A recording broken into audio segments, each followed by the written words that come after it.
வாழ்வின் வார்த்தைகளை ஒளிபரப்புகின்றார்.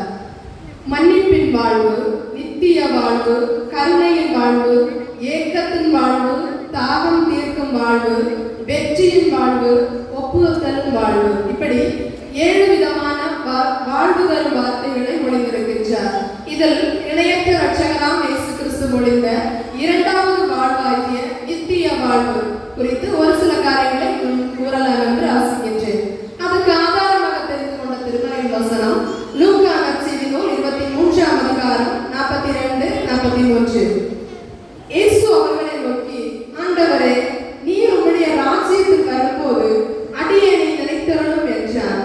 இயேசு அவரை நோக்கி, இன்றைக்கு நீ என்னுடனே கூட பரதீசில் இருப்பாய் என்று மெய்யாகவே உனக்கு சொல்லுகிறேன் என்று கூறுகின்றார். இருந்தவாறே தலைகளை தாழ்த்தி நாம் ஜெபம் செய்வோம். மரச்சிலுவையில் மரணத்தோடு போராடி மரித்து உயிர்த்து இன்றைக்கும் பிதாவின் வலது பாரத்தில் வீற்றிருக்கிறாராய் இருக்கிற எங்கள் அன்பின் பரலோக தந்தையே, நீர் சிலுவையிலிருந்து மொழிந்த திரு வார்த்தைகளை நாங்கள் தியானம் பண்ணி கொண்டிருக்கின்றோம். எங்கள் ஒவ்வொருவரையும் சிலுவையின் நிழலை மறைத்து உயிர் வழிபடும். இவைகளை திருமைந்த இயேசு கிறிஸ்து வழியாய் ஜெபிக்கிறோம் தூய பிதாவே, ஆமென்.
இந்த இடத்திலே 2 மனிதர்களுடைய தன்மை காணப்படுகின்றதை நாம் பார்க்கின்றோம்.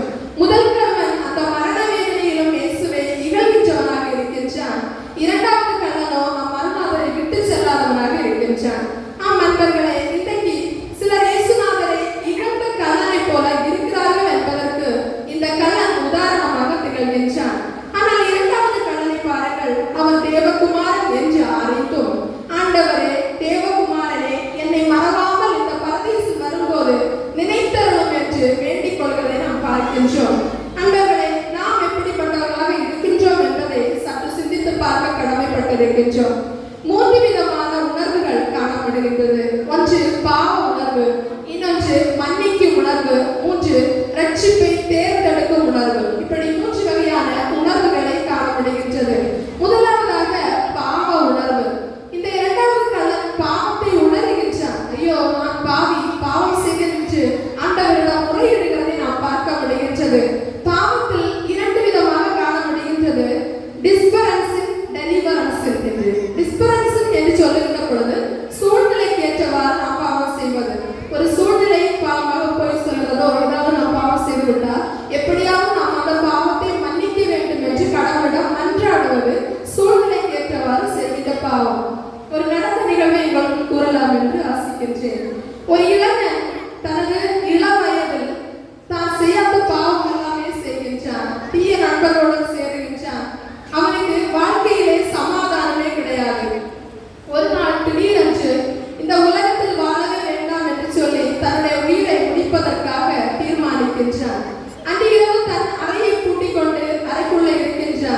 கொஞ்ச நேரம் அங்கும் இங்குமாக நடக்கின்றான்.